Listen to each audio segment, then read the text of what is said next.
రెండు వర్గాల మధ్య ఘర్షణ చోటు చేసుకుంది. అయితే పార్టీ కార్యకర్త ప్రసాద్ ఇంటిపైన కట్టెలు రాళ్లతో దాడికి దిగారు. పలువురికి ఈ దాడిలో తీవ్రంగా గాయాలు కూడా అయ్యాయి. ఆసుపత్రికి తరలించారు. పోలీస్ స్టేషన్కు ఈ పంచాయతీ చేరింది. అయితే ప్రస్తుతానికి 7 పైన కేసు నమోదు చేసినట్టు తెలుస్తోంది గార్లదిన్న పోలీసులు. చూడండి, ఇక్కడ ఆర్టీవీ స్క్రీన్ పైన ఇక్కడ కనిపించిన విజువల్స్ లో ఆ దృశ్యాలన్నీ కూడా ఇరు వర్గాలు కూడా టీడీపీ పార్టీకి సంబంధించిన వర్గాలే. అయితే టీడీపీ కార్యకర్తలు ఒక్కసారిగా ఈ రసాభాస సంచలనంగా మారింది. చూడండి, అక్కడ కర్ర ఒక బండ మరి రాయిలు తీసుకొని కూడా పరస్పరంగా దాడి చేసుకున్నారు. కన్నుంపల్లిలో రెండు వర్గాల మధ్య 2 వర్గాలు ఉన్నాయి. అంది కూడా రెండు వర్గాలు కూడా టీడీపీ పార్టీకి సంబంధించినటువంటి వర్గాలే. పార్టీ కార్యకర్త ప్రసాద్ ఇంటిపైన కట్టెలు రాళ్లతో దాడి చేశారు. చూడండి, ఆ దృశ్యాలు చాలా దారుణంగా ఉన్నాయి. 10 మంది మగవారు అటువైపు నుంచి ఇరువైపుల నుంచి ఒకరిపై ఒకరు చాలా భీకరంగా దాడులు చేసుకుంటున్నారు. కర్రలు రాళ్లతో దాడి చేసుకుంటున్నటువంటి ఆ ఎక్స్క్లూజివ్ దృశ్యాలని మీకు ఆర్టీవీ స్క్రీన్ పై చూపిస్తున్నాం. ప్రసాద్ అనేటువంటి ఒక పార్టీ కార్యకర్త ఇంటిపైన వాళ్ళంతా కూడా దాడికి యత్నించారు. సో మహిళలు కూడా ఉన్నారు. మహిళలను కూడా చూడకుండా రాళ్లతో కర్రలతో చాలా విచక్షణరహితంగా దాడి చేస్తున్నారు. అక్కడ ప్రాణాలు పోయినా ఆశ్చర్యపోనక్కర్లేదు. అంత పెద్ద ఎత్తున దొడ్డుపాటి కర్రలతో బండరాళ్లతో ఒకరిపై ఒకరు చాలా విచక్షణ రహితంగా ఎదురు వాటికి తగులితే ప్రాణాలు పోతున్నటువంటి ఒక సోయి సొంపు లేకుండా చాలా విచక్షణ రహితంగా దాడి చేస్తారు. మహిళలు కూడా మీరు గమనించారు, మహిళల చేత కూడా కర్రలు ఉన్నాయి. మహిళలు కూడా దాడి చేస్తున్నారు. మహిళల చేత కూడా కర్రలు ఉన్నాయి. వారు కూడా కర్రలు పట్టుకొని వెళ్ళిపోయి దాడులు చేస్తున్నటువంటి ఆ దృశ్యాలను చూస్తున్నారు. చూడండి, అక్కడ వ్యక్తి పైన తలపైన పదే తలపైన బాధడం, తలపైన కర్రలతో కొట్టడం, బండరాలతో దాడులు చేయడం చుట్టుపక్కల చూసేవారంతా కూడా చూస్తూనే ఉండిపోయారు. కానీ ఎవరు కూడా ఆపలేకపోయారు. సుమారుగా 10 మంది అటువైపు 10 మంది ఇటువైపు 2 వర్గాల మధ్య ఈ ఘర్షణ చోటు చేసుకుంది. ఒకసారి ఆ లైవ్ విజువల్స్ చూద్దాం.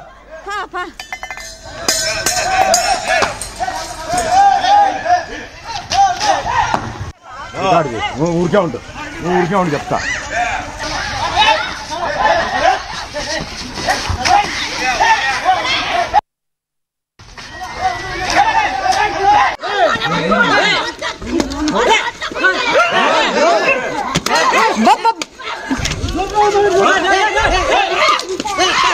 ఊరినే ఉంటుంది.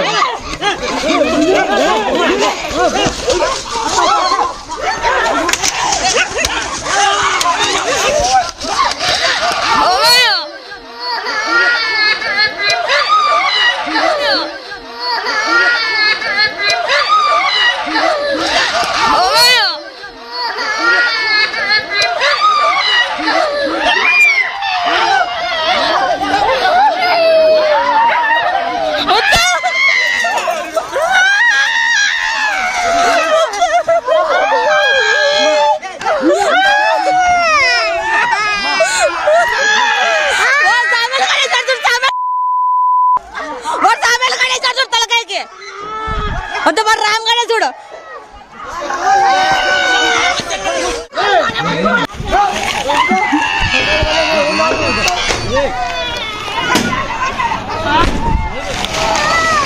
ఎవరు మహిళలు మగవారనే తేడా లేకుండా ప్రతి ఒక్కరి చేతిలో కర్రలు ఉన్నాయి. చాలా విచక్షణ రహితంగా నిజంగా దాడి చూస్తుంటేనే చూసే వాళ్ళకి భయం వేస్తుంది. కర్రలు పట్టుకొని తల్లపైన చాలా ఎడామెడ బారేసుకుంటున్నారు. తల్లపైన చాలా బలంగా కొడుతూ ఉన్నారు. చిన్న పిల్లలు అక్కడ ఏడుస్తూ ఉన్నారు. ఆ దృశ్యాలు గమనించండి. ఒకరినొకరు చాలా విచక్షణ రహితంగా ఆ దృశ్యాలు చూస్తుంటేనే భయం వేస్తుంది. అంతలా చాలా బీభత్సంగా ఒకరిపై ఒకరు పరస్పరంగా దాడి చేసుకున్నారు. ఈ ఘటన గల కారణాలు ఏంటో ఇంకా తెలియడం లేదు. ప్రస్తుతానికైతే ఈ ఘర్షణకు సంబంధించి పోలీసులు కేసు నమోదు చేసినట్టు తెలుస్తోంది. గార్లదిన్న పోలీసులు కేసు నమోదు చేశారు. కన్నుంపల్లిలో ఈ 2 వర్గాల మధ్య ఘర్షణ పెద్ద ఎత్తున సంచలనం రేపుతోంది. ఒక టీడీపీ కార్యకర్త ఇంటిపైన ప్రసాద్ అనేటువంటి వ్యక్తి ఇంటిపైన రాళ్లతో కర్రలతో దాడి చేసిన ఘటన సంచలనం రేపుతోంది. దీనికి సంబంధించి మరిన్ని అప్డేట్స్ మా ప్రతినిధి చెల్లానాయుడు అందిస్తారు. చెల్లానాయుడు, ఏం జరిగింది అసలు? ఇంత చాలా ఘోరంగా విచక్షణ రహితంగా కర్రలు పట్టుకొని తలలపైన కొట్టడం లాంటిది కానివ్వండి, మహిళలు మగవారిని తేడా లేకుండా భీకరంగా దాడి జరిగిందని చెప్పొచ్చు. ఏంటి అసలు దాడి గల కారణం ఏంటి? అప్డేట్స్ ఏమంటున్నాయి? అనంతపురం జిల్లా సింగనమల నియోజకవర్గంలోని కనంపల్లి గ్రామంలో నిన్న చోటు చేసుకున్నటువంటి గొడవ ఇదైతే 2 వర్గాలు వచ్చి ఒకటే పార్టీకి చెందినవారు, వీరు తెలుగుదేశం పార్టీకి చెందినవారు, ఒకటే కమ్యూనిటీకి కూడా చెందినవారు. వీళ్ళు గత కొంతకాలంగా వీరి మధ్య పొసగనటువంటి పరిస్థితి. ముఖ్యంగా ఈ ఏదైతే ఉందో వాటర్ ఫిల్టర్ సంబంధించి ఒకరికి కేటాయించిన నేపథ్యం కావచ్చు, లేదంటే మరొకటి ఫీల్డ్ అసిస్టెంట్ విషయం కావచ్చు, ఇటువంటివన్నీ కూడా వీరు చిలికి గాలివానగా ఈ మధ్య కాలంలో అప్పుడప్పుడు చిన్న గొడవలు జరిగాయి. కానీ ఆ తర్వాత పోలీస్ స్టేషన్ లో సర్ది చెప్పారు అని చెప్పేసి మనకు తెలుస్తున్నటువంటి సమాచారం. అయినప్పటికీ నిన్నటి రోజైతే మాత్రం విచక్షణ రహితంగా కర్రలు రాళ్ళు చేత పట్టుకొని ఒకరి మీద ఒకరు దాడి చేసుకోవడం, ప్రసాద్ మరియు నల్లమ్మ వర్గీయుల మధ్య జరుగుతున్నటువంటి ఈ గత సంవత్సర కాలంగా జరుగుతున్నటువంటి అనేక సంఘటనలు ఉన్నాయని చెప్పేసి ఇక్కడ చెప్తున్నారు. ఇన్ క్లియర్ చెల్లాడు అక్కడ రాజకీయ విభేదాలు కాదు, ఆధిపత్య పోరు కాదు, ఒక ఫిల్టర్ కి సంబంధించి వాటర్ ఫిల్టర్ కి సంబంధించిన అంశం అంతేనా?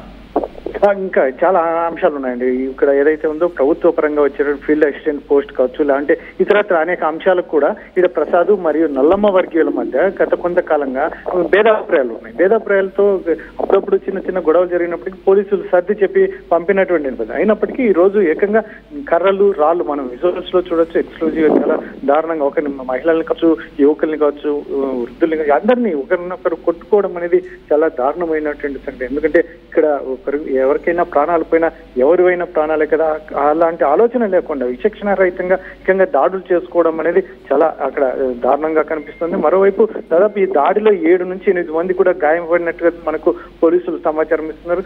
ఆ 8 మందిని కూడా అనంతపురం ప్రభుత్వ హాస్పిటల్లో ఉంచి వీరికి ఏదైతే ట్రీట్మెంట్ ఇప్పిస్తున్నటువంటి పరిస్థితి. అయితే మొత్తానికైతే మాత్రం ఈ కనంపల్లి గ్రామంలో ఉన్నటువంటి వీరు తెలుగుదేశం వర్గీయులు ఎందుకు ఇంత విచక్షణ రహితంగా వ్యవహరించడం అనేది మొత్తం నాయకులు కూడా విస్తుపోతున్నటువంటి నేపథ్యం. ఎందుకంటే ఇది ఏదైనా కూర్చొని మాట్లాడుకోవడమో, లేదంటే సర్ది చెప్పుకోవడమో, లేదంటే ఒకటి మాకు ఒకటి మీకు అన్నట్టు ఈ రకంగా మాట్లాడుకోవడమో, ఇటువంటివన్నీ చాలా అవకాశాలు ఉన్నాయి. అయినప్పటికీ కూడా దాడుల వరకు పోవడం అనేది ఎంతవరకు సబబు?